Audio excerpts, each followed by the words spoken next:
right, we are here in lovely Ohatchee, Alabama. Once again, Mornings with Martin, sponsored by Ohatchee Discount Foods, as always. If you have not, please go check those guys out. Great people over there, and they do a great job for you guys here in Ohatchee. Coach, I want to start out talking with you about the Pleasant Valley game here. 39-8 is a big victory for you guys. A lot of younger guys got to play. Take us back to last Friday night and how that game transpired. Well, I'm just, first of all, I'm real proud of the way the kids played. One of the things that happens is when you play teams that might not be as strong as you during the year is figuring out how you get your kids to keep their focus. And I talk to our guys all the time about, you're practicing 4 days a week for the team that you're getting ready to play. So you don't need to be lost in a fog from the week before. You don't need to be looking forward to somebody else down the line, because the only game you're getting to play is that game that week. So it's important that you come out. Some games are going to be more emotional than others. And, I'm not really big on whether our kids are real emotional going into the game, because I want them to be focused. If they're focused, then I really don't care about them expending extra emotion on a football game, because I know they're going to come out and through momentum and through adrenaline, they're going to play hard regardless. But sometimes you come out in games where maybe the crowd isn't as excited, or maybe it's not that big time game for the thing. But I look at it as every game's a big time game, because those games would be a huge headline if you didn't win them. Oh, absolutely. And so I think it's important that our kids come out and focus on the game at hand. And I thought our kids came out and did a great job. Got up to a 33-0 lead at half, and then we got to play a lot of guys. Yeah, Coach, I'm glad you mentioned that. That was my next point.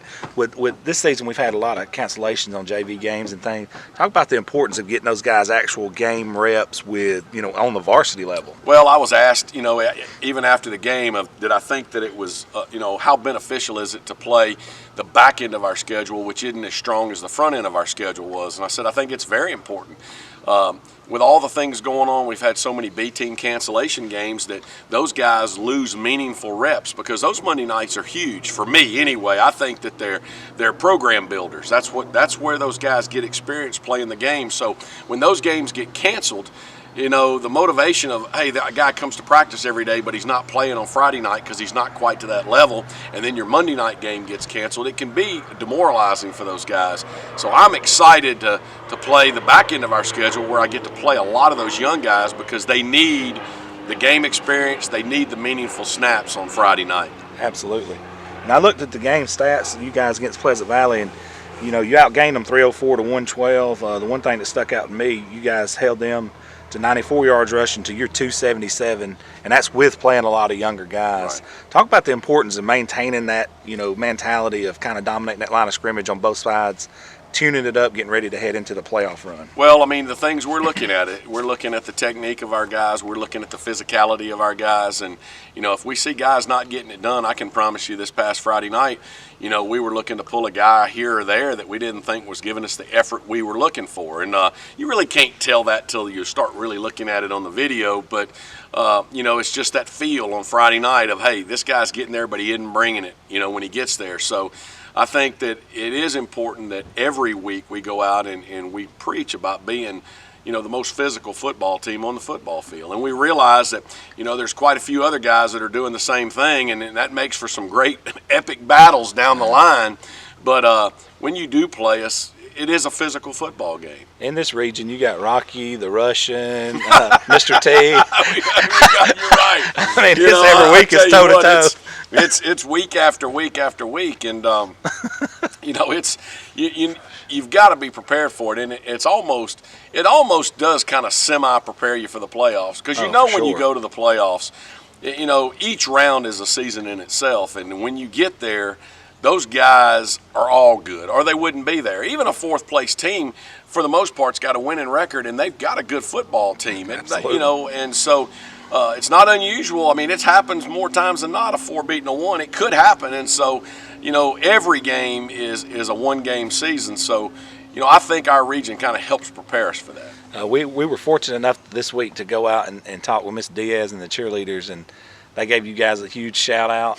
They were like, man, we love cheering for this team, this football team, this community. Talk about the importance of what they do and, getting the crowd ready and and supporting you guys no matter what, rain, sleet, shine. Well, I everything. think one of the kind of the unique things about Ohatchee is that it is a total community support when you go out to play a football game on Friday night, and it's not just us, it's not just the cheerleaders, it's the band, it's the community, it's all the spirit groups, it's the little league teams, it's a whole, it's a community gathering. I mean, people look forward to those Friday nights because it's like the town fair. I mean, everybody's coming out and there's as much visiting going on as there is watching the football game. But right. I think a lot of these young kids, when they're in Pee Wee football, are looking forward. These young girls, as the Pee Wee cheerleaders, it's amazing how many of those Pee Wee cheerleaders become our junior high cheerleaders, become our JV cheerleaders, become our varsity cheerleaders, and that's probably as rite of passion or a rite of I don't know, it's not rite of passion. What is it? Anyway, rite of whatever they call it, but but it's kind of rite of passage. Rite of passage. Thank you. Yeah. Not rite of passion. That's not a good term. But a rite of passage. It does become that thing, and so that it's amazing how they do that, just like the players do that, becoming football players. Absolutely. And so it's kind of neat the way that works. Weaver's coming up this week, correct? Weaver. Yeah. So going into this week, preparing for Weaver, they've had some downtime this week, this year. Talk about the things you're looking to get done at practice leading into this Weaver game. Well, I mean, Coach Taylor, I think, and them are doing the best they can. They're starting a program from scratch. I mean, when Coach Hamby left, after he left, the cupboard went a little bare because Coach Taylor was going to go in a little bit different direction. I mean, every coach is going to be a little bit different in the way they handle the kids, and so I think he's building his program from the ground up. They've had some tough losses this year, and then they were affected by COVID early. But our preparation is always for that faceless opponent. We're going to go out there and try to improve what we did wrong this week against Pleasant Valley. We're going to go out and try to improve that in practice every day on both sides of the ball in the kicking game. I'm not satisfied with where we are kicking extra points. And while that seems such a trivial thing, it's not a trivial thing. It can cost you a big-time football game. We beat Piedmont 20-15. We left some points off the board because we weren't able to convert some extra points. So in the big games, those are going to be really important. So I think this week what you see us doing is concentrating on the things that we have to get better at, not necessarily who we're playing. It's our job once we get into the game to control the tempo of the game, control the score of the game, control the people that are in the game.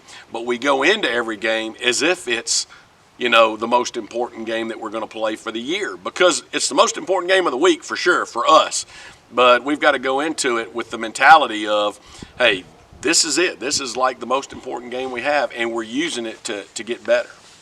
One thing I've noticed is there hasn't been a lack of focus regarding who the opponent is. It seems like week in and week out, it's just the same thing. Well, I think you'll see that in good football teams. I think that, early on when you're building a program, a lot of times, you'll point toward one specific game or two or three specific games because those might be your program builders if you can go in there and upset those guys. So your emotions of your football team are up and down all year because you're basically putting all your eggs in one basket. I like that even keel, no matter whether we're playing the best teams on our schedule or the worst teams on our schedule, that our kids can keep that even level all the way through. And I think that ends up getting a more consistent production out of them. Also having a short memory, forgetting the last week because you don't want them, the tough loss in overtime, and you want them to get that out of their heads. But then you have a big win, and you also want to get that out of their heads too. So, and that's probably harder to do than a tough loss. I think tough losses, they always tell you that, that builds character. Well, I always say I've had all the character building that I want to have. But when you have tough losses, I think they're easier to get over. I think big wins are tougher to get by. But I think you have to learn how to do it because when you get in the playoffs, every win is a big win, and you've got to be able to get past that win to get to the next level, and there's no downtime once you get into that level. So I think having to play a big game and get over it and get right to the next game is really important during the season. And if you can do that, it does prepare you for the playoffs. Coach, you were a kicker in college. Is it frustrating having the troubles of not having an established kicker per se for you as a player in college to know, hey, it's not that hard, guys? Is it frustrating for you as a coach to say, Come on, somebody give me a kick. Well, Somebody do this. You say that. People talk about, man, how hard is it just to kick a ball It's through pretty the uprights? It's also like, how hard is it to hit a driver off a tee That's when right. the ball's not moving? That's right. And people look at that and say, well, that looks easy. I can do that. And it's not always that That's case. right. And then when you ask kids to do it that are constantly on the field for you, Eli kicked for us early, and he still does some kicking for us, and now Brent Honecker's kicking for us now and doing a great job. But both of those guys are on the field playing, and as the game goes on, they get a little sloppier in their technique, and so that's something that we've got to overcome because they both mechanically are doing fine, but as you get tired, it's easy to lose focus and break down in the mechanics. And right now, when you're winning big, those points don't seem to matter very much. But we played Glencoe last week. We left 6 points on the board, off the board, because we had 3 extra points missed and 3 extra points blocked. We played Pleasant Valley this week. We missed 3 extra points. So in the last 2 weeks, we've left 9 points out there. And right now, that doesn't seem like a big deal because we're winning those games big. But in those tight ball games, those are going to be huge points. It's just like free throws in basketball. Yeah, Yep, it is. It's mental. It's a repetition. Well, Coach, we appreciate it. We're looking forward to this Friday's games. I know you got a lot of work to do between now and then, God willing, and this creek bank, per se, doesn't rise. We'll be back here to see you next Saturday. Sounds good. Thank you.